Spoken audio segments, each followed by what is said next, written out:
Hi everyone, welcome back to my channel. This is Josie's Point of View, where we focus on human interest stories from the Carolinas and beyond. Today it's Monday and it's October the 13th, 2025. Thank you so much for tuning in. If you're new to my channel, I want to thank you so much for stopping by. I hope you find the information here to be informative. And if you're a returning viewer, by all means, thank you for coming back. You know, I always say the tide changes so frequently on these YouTube streets. So you always have to acknowledge where your support comes from. And I want you to know I sincerely thank you for your support. Feel free to like and to share this video. And don't forget to subscribe. And our story today comes from the city of Raleigh here in North Carolina. Take a look at the headline.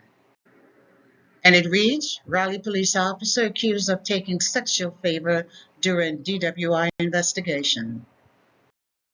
I'll provide you with a summary here and I'll identify some of my sources for you in the description box. Well, today's video describes an incident that I'm sure is very embarrassing for the Raleigh, North Carolina Police Department, but I give them credit for making it public and taking prompt action against the officer involved.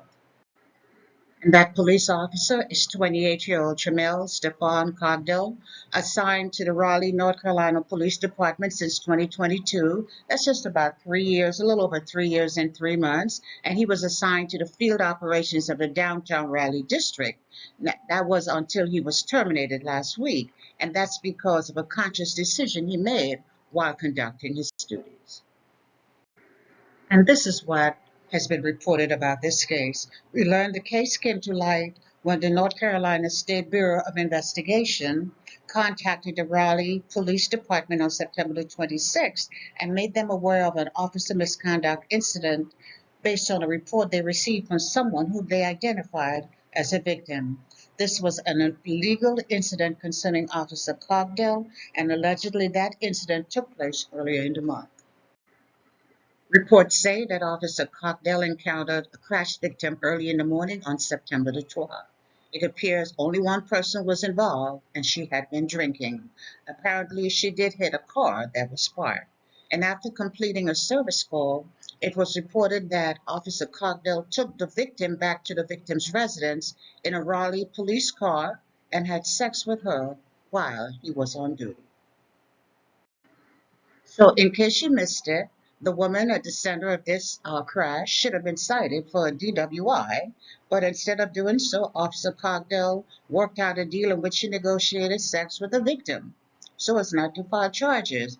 And that's exactly what he did. He gave her a ride home in his police car, and then he had sex with her.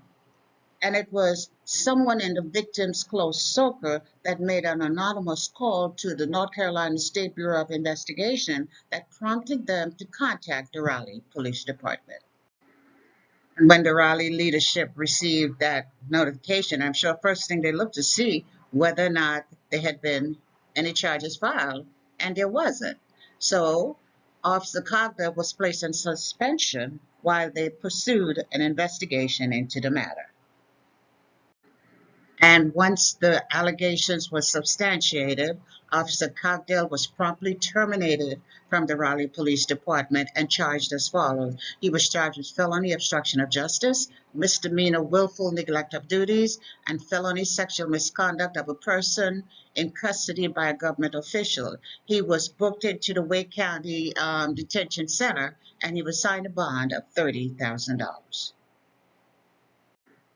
And the recently elected police chief held a news conference on Friday to make the public aware of what had been reported in the news media. He wanted to make sure they were aware of the findings of their internal investigation and the fact that Officer Cogdell was not only charged, but that he was no longer a Raleigh police officer, that he had been terminated from the force. The police chief stated that what happened was not only troubling, but it was disgraceful and that it was embarrassing for the Raleigh Police Department. But he wanted the public to know that this would not be the standard going forward and that the action of this one police officer did not define who they were, and that he gave credit to the woman's family and her friends for coming forward with the allegations. And as I'm sure you can imagine, Every single action completed by this former officer is now under scrutiny because they're checking into all of his prior arrests as well as prior complaints in order to determine whether a similar situation had ever taken place. And I'm sure they'll be asking for the public help with this matter as well. And the former police officer, he has already had his first day in court. That was on October the 6th. I saw pictures of him in the Wake County courtroom, and he walked out on his own, so it appears he was able to make that $30,000 bond. And his next court date is now scheduled for October the 27th. Now, he was not in the mood to give a statement to reporters, although he did mention that he did not appreciate them following him around. Now, he didn't want to say anything specific about the charges he was facing, but on the other hand, the victim's attorney had a lot to say and did mention that Cogdell is nothing more than a predator with a badge. And as I already mentioned, the police chief wants the public to know they're safe under his watch and that this type of behavior will not be tolerated. He said no one is above the law, not while he's in charge. And he's encouraging members of the public, if you witness or if you know of an incident of an officer misconduct, they should contact Raleigh Internal Affairs immediately. And then the North Carolina SBI, the State Bureau of Investigation, they're asking the public to contact them for any officer misconduct. So you've got two agencies who appear committed to weeding out the bad seeds here in North Carolina. And let us not be so naive to believe that Officer Cogdell's situation is just an isolated situation. I say allegedly, but he's probably not the only one. But anyway, as I already mentioned, Officer Cogdell is due back in court on October the 27th, and if he's convicted, he faces up to 88 months in jail. I try to stay on top of this case, and I bring you updates whenever they become available. And that's all I have for you right now, but feel free to leave me a comment below and let me know what you think about this video, and by all means, feel free to like it and to share it. And if you haven't done so already, I want to invite you to subscribe to my channel by clicking on that red subscribe button. It's on the bottom right-hand corner of your screen.